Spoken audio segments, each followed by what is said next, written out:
Today in geography class, 8th grade, we're going to take a look at life in East Africa. Now, the primary focus of our study here is going to understand the people of East Africa, the life and culture in East Africa, and some of the challenges that the people of East Africa face because of what we learned in terms of the historical context and the historical development of their countries. Once thriving, prosperous trade cities and thriving populous areas with tons of resources turned into imperial-controlled colonies by foreign countries. Once these countries finally were ousted and the countries of Africa gained their independence, we saw the turmoil that these went through to gain their independence and to establish some sort of regulatory or working government to keep things moving forward. So we're going to try today and understand what life is like from American perspective, looking at these countries in East Africa. Hopefully we can see some positives coming out of this part of the world and the wonders of their people and their culture and the diversity that's here. And also realizing that there's sin in the world. There are difficulties that people are facing, not only here in our own country, but in other parts of the world ourselves. We're going to start today by taking a little different perspective, because what we're learning is always about what's it like in this part of the world and what do now we formulate as our opinion or our thought process from what we learn about a different part of the world. What do these people in this part of the world in East Africa think of us, think of America? A quick little introductory video to kind of flip that perspective and see how we can gain some insight into their way of life and how they view things, and then learn about their people, culture, and challenges.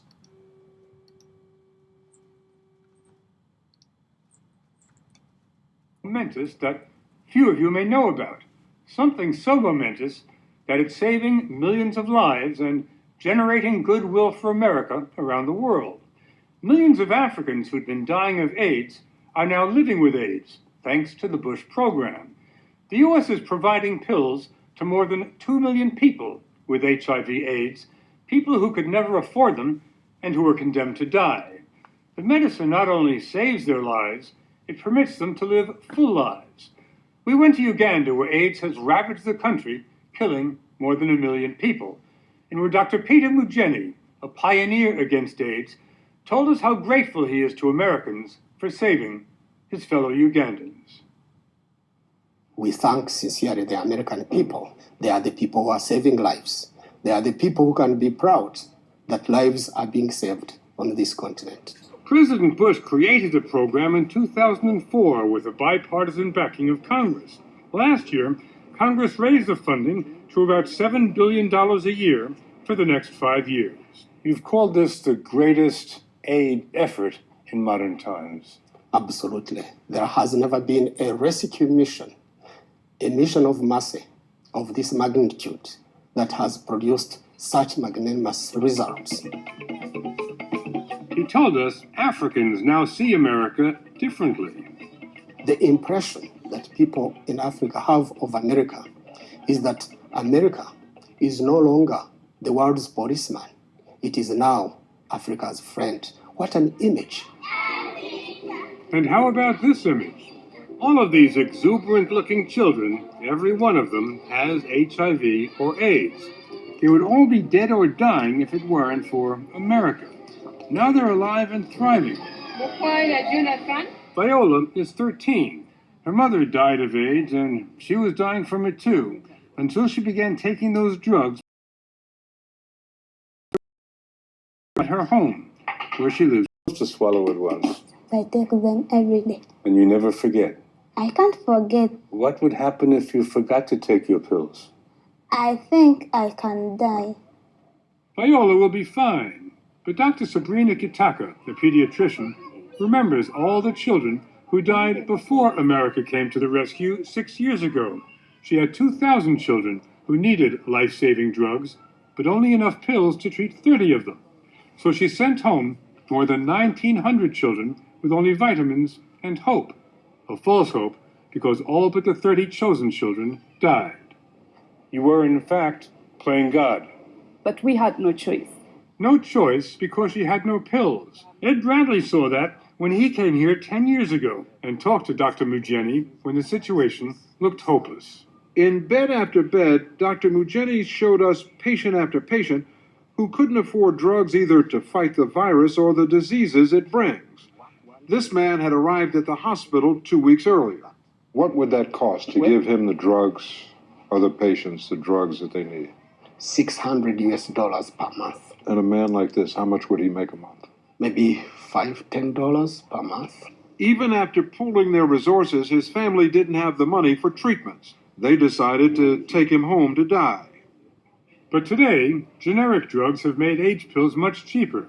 Treating one patient for a year used to cost more than $7,000. Now it's less than $300.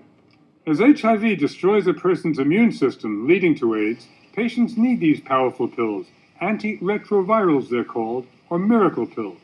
To stop the virus, most patients have to take 2 to 6 pills a day. Now, with the U.S. paying for the pills, AIDS patients are no longer doomed. Dr. Mugeni can give them all the drugs they need and send them home smiling. Absolute miracle, because this kind of situation, Lazarus syndrome, people being resurrected from the dead, was inconceivable only 5 years ago. The Lazarus syndrome. Yes, this Rising from the dead. is rising from the dead. But even with American aid, the battle is far from over. The U.S. says it simply can't afford caring for any more new patients.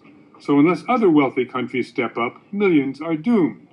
For now, the U.S. says it will keep treating people already in the program. Thank heaven, says pediatrician Sabrina Kitaka. Are you convinced or optimistic that the Americans will go on doing this? Sometimes I worry that supposing they stop, then what? The answer is simple. They would die, wouldn't they? That's the truth. And what would all our efforts have come to zero? It's like blackmailing the American people, but we hope and pray that they will continue to support this program. As you can see, there's a different perspective from this part of the world viewing America. Now let's try to formulate our own perspective and our own opinion, try and pull as much positive and light as we can, but also recognize that there is still sin in the world and what's going on here in East Africa.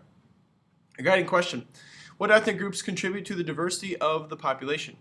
East African countries typically are home to many ethnic groups. Another striking feature in this region is the split between urban and rural populations. Languages and religions make up a mosaic of many different elements. Mosaic is this artwork with small little tiles that have all sorts of different pieces that come together for the one full picture.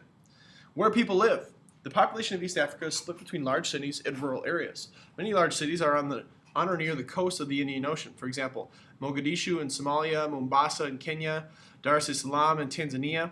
Some large cities, however, do develop from important trade centers such as including Nairobi, the capital of Kenya, and Addis Ababa, the capital of Ethiopia.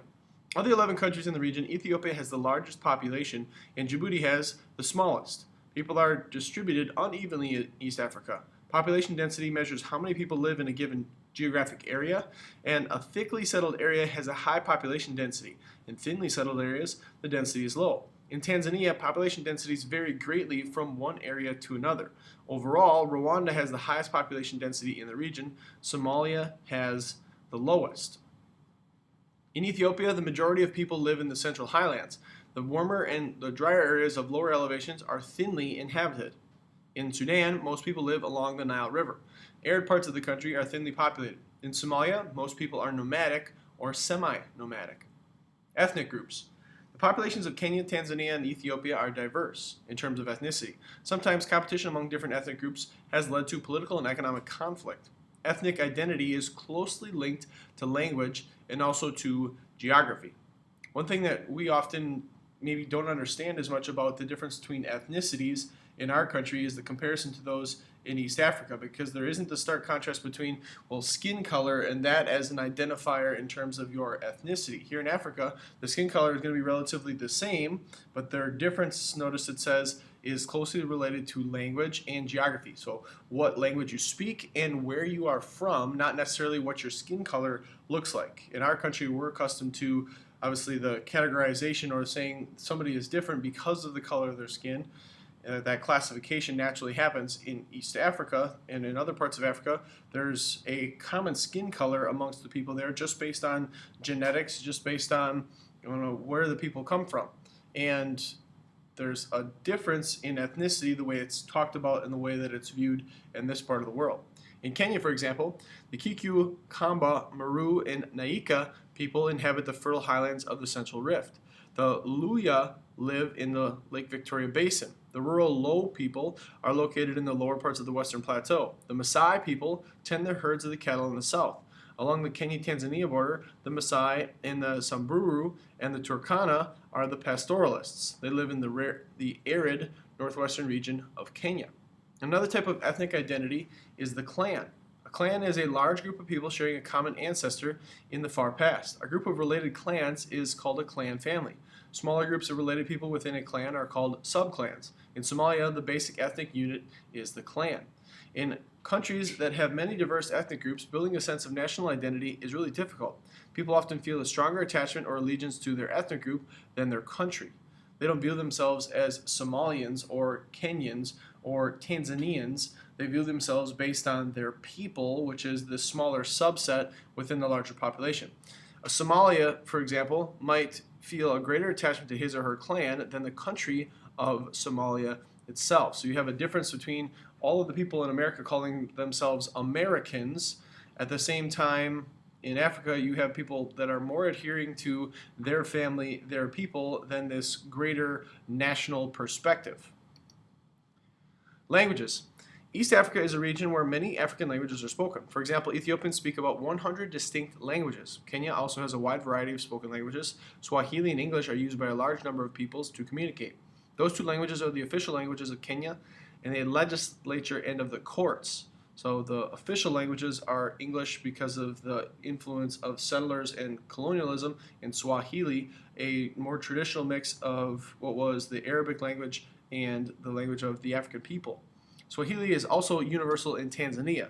The geographic location and colonial history of East Africa countries have often made an impact on the languages spoken there. For example, in Somalia, the official language is Somali. However, Arabic is widely spoken in the northern area of the country, and Swahili is widespread in the south. In Somalia's colleges and universities, it is not uncommon to hear people speaking English or Italian. In Djibouti, Arabic and French are important languages. Religion. Most people in East Africa follow either the Christian or Muslim faith. However, a number of traditional African religions also thrive in the region. Traders and missionaries from the Mediterranean region brought Christianity to Ethiopia in the AD 300s. The Ethiopian Orthodox Church is one of the world's oldest Christian churches. Today, about 60% of Ethiopians are Christian. In Kenya, the Constitution guarantees freedom of religion. Christianity first arrived in Kenya with the Portuguese in the 1400s, but the religion was not practiced for several hundred years, until colonial missionaries arrived in Kenya in the late 1800s. Muslims are an important religious minority in Kenya. Today, Christianity is practiced by more than 2/3 of Kenya's population. Tanzania is evenly split amongst Christianity and Islam and traditional African religions. About 1/3 of the population follows each one of these three religious traditions. Let's go back and take a look at our true and false to see if we can make sure we've got our comprehension down from what we just read.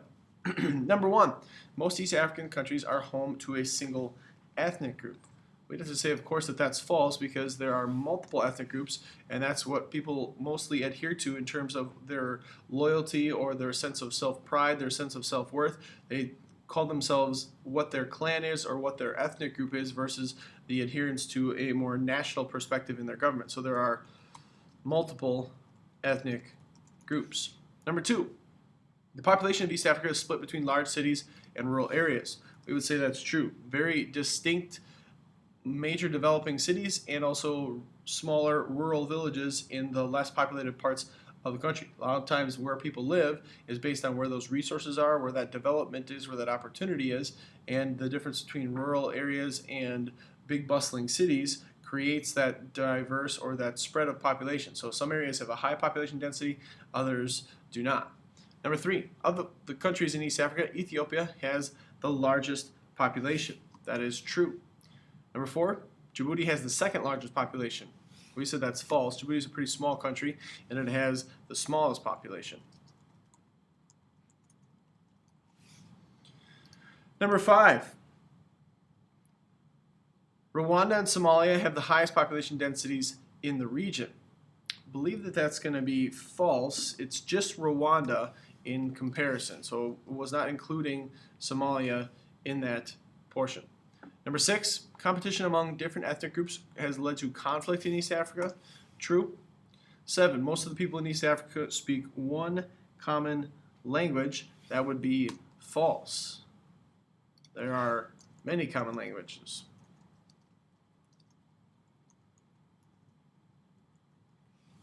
Number 8, most East Africans follow traditional African religions.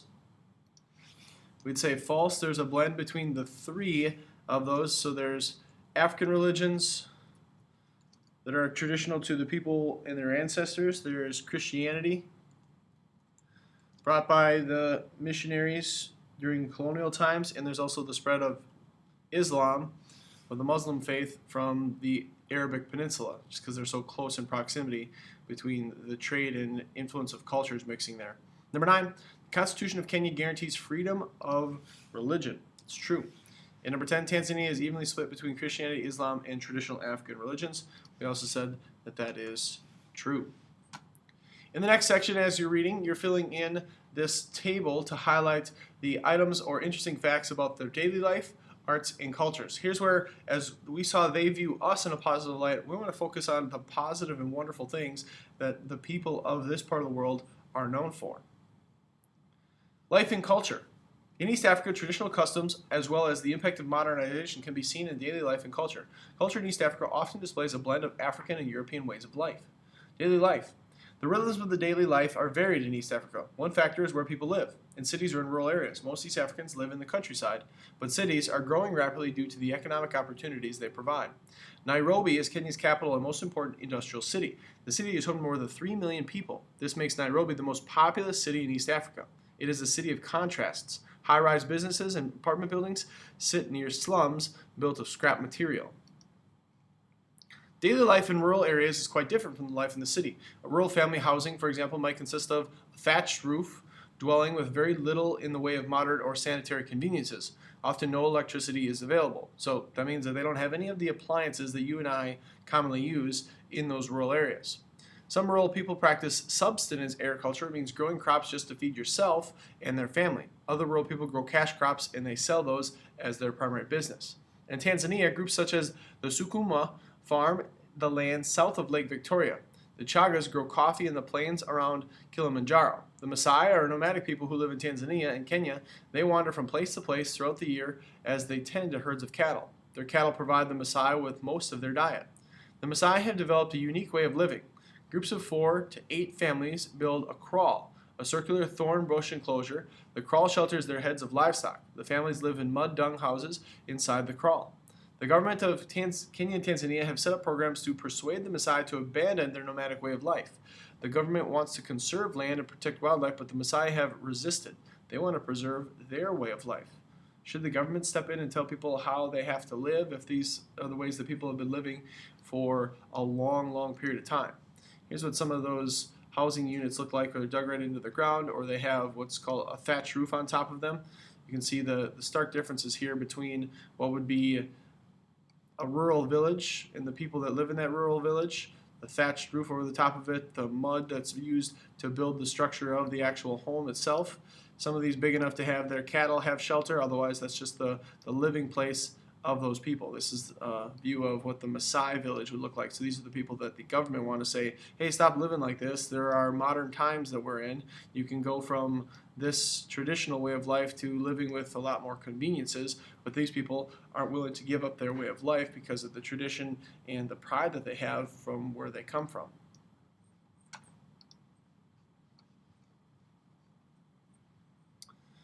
Arts and culture. East African culture is deeply influenced by oral tradition. This means the stories, fables, poems, proverbs, and family histories are passed by word of mouth from one generation to the next. Folk tales and fables offer good examples of oral tradition. In Kenya, the oral tradition functioned in a political way. Hymns of praise were passed on to support independence. The small country of Djibouti is well known for its colorful dyed clothing. This includes a traditional piece of cloth that men wear around the waist like a skirt. It's a common clothing for herders. A leading novelist in East Africa is Kenya's Ngugi wa Thiong'o. This novel, Weep Not, Child, is considered the very first important English language novel written by an East African. This book is a story about the effects of the conflict of the families in Kenya. He also has authored works in the Bantu language of the Kenya's Kikuyu people. In Tanzania, an appealing and popular form of music is taarab. This type of music combines African, Arab, and Indian elements and instruments. Taarab has developed an international following. In Kenya, a popular music style is benga. This pop style emerged in the 1960s in the area near Lake Victoria, which is inhabited by the Lu ethnic group. East Africa is also linked to the important findings in the fields of anthropology and ecology. Evidence indicates that East Africa is where human beings originated. The earliest known human bones come from Kenya and Ethiopia. The fossil beds of Oldavi Gorge in northern Tanzania have furnished us with an important record of 2 million years of human evolution. Now, that's obviously up for debate. In the dominion of ecology, the national park system of East Africa have no equal in the world. Protected areas like the Masai Mara National Reserve and the Samburu National Reserve in Kenya, the Serengeti National Park in Tanzania, and Queen Elizabeth National Park in Uganda, and the Volcanoes National Park in Rwanda are preserving a precious inheritance of the natural landscape and wildlife in this part of the world. Today, the people of East Africa face many complex, challenging issues. Some of the most important challenges involve economic development and environmental health. As we read through this section on challenges, you're simply listing and writing out those challenges here. It doesn't have to be in sentence form. It can be bullet point form. That there's this economic issue, this economic issue, this economic issue, this environmental issue, and this health issue, and this health issue. While you're writing those out, just brainstorm, think, how could you go about solving these types of issues just based on what we know on how other parts of the world have handled things that are similar. Economic development. Agriculture is the main economic activity in East Africa. Farmers in the region, however, face difficult challenges. First, the soils in East Africa are not specifically fertile. Second, climate conditions are often unpredictable. Rainfall can be intermittent, drought can be severe and damage crops. It's difficult. Government policies in some countries of East Africa also favor the production of cash crops, such as coffee, for export. Such policies harm subsistence farmers who are attempting to produce enough food to meet their local needs. Much of this pattern of growing cash crops results from colonialism. Even after the countries of East Africa gained independence, the practice of growing cash crops for sale continued. So some people see that this is a wonderful economic opportunity because we're connected to other parts of the world. If I grow crops and I can sell those crops to somebody else, I'm making money. Where the opposite side is, well, we should first grow things so that we can provide for ourselves, then worry about the business side afterward. Self-sufficiency is a challenge in East Africa. The region is one of the poorest in the world. In addition, the population of many countries, there is growing a faster rate than the world's average. Industrialization has come very slowly to East Africa. So other parts of the world are moving from what would be third world status into a more industrialized and civilized society, where here, because of some of those issues with poverty and self-sufficiency, they have not gotten to that level of development. Necessary resources such as trained workers, new facilities, and equipment have been lacking. In Ethiopia, for example, manufacturing amounts to only about 10% of the economy. Most of Ethiopia's exports are agricultural products. The most important export is coffee.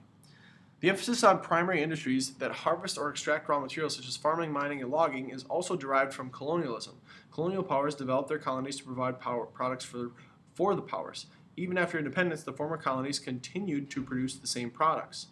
In Tanzania, the economy is mostly agricultural. Many farmers practice subsistence agriculture.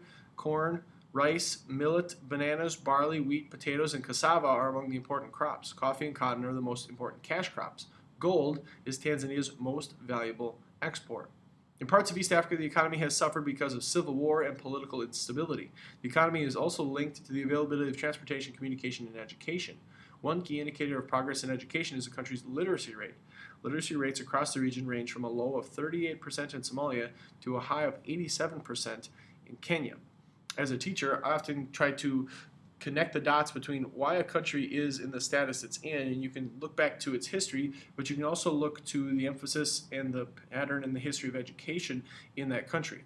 If there's a literacy rate of 38%, you could probably connect the dots to say that there isn't an established school system or a formalized school system that is having kids go to school for a certain number of years or get to a certain level of competency, and that would then create those different types of workers or the opportunity for higher education or the advancement of their society. So if there isn't that push on education, we see a lot of these things continue from place to place. Some of it because of the historical influence of how colonialism took over and ravaged the country, and also how current matters and current conflict leave education kind of on the back burner and viewed as less important because of different social issues or economic issues. Environmental issues. East Africans face challenges issues related to the environment. The region's lack of electric power has quickened the pace of deforestation. People are cutting down trees to meet their energy needs at an alarming rate. They use the wood to cook food and heat their homes. Along with deforestation, desertification poses serious problems to countries like in Sudan. By setting up national parks and wildlife sanctuaries, the countries of East Africa are hoping that this will boost their economies and preserve their heritage. Ecotourism is a tourism for the sake of enjoying natural beauty and observing wildlife. Revenue from ecotourism is important for East African economy. People go to East Africa for the safari, for the opportunity to see these majestic, wonderful animals, but there's a bad side as well. Wild animals such as elephants and lions also face the threat of poaching. Poaching is the trapping or killing of those protected wild animals for the sake of profit and illegal wildlife trade. African elephants are especially vulnerable to poaching because they're killed for their ivory tusks, which is highly valuable. Health issues. Oh, before we do that, let's just look at this picture because this is one of the kind of stark contrasts between how you think things would be handled in such a way. So when there's poaching in East Africa, rhinos are often a target of that.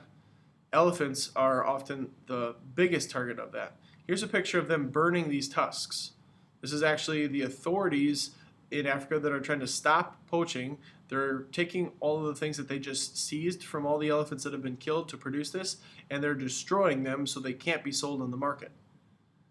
Interesting way in which to stop this type of activity, because you'd say, well, if there's a higher supply, then there's a lower demand. But if they're saying we're going to eliminate this supply so that there isn't poaching moving forward, we'll just try and remove this from the market itself, that would hopefully deter it.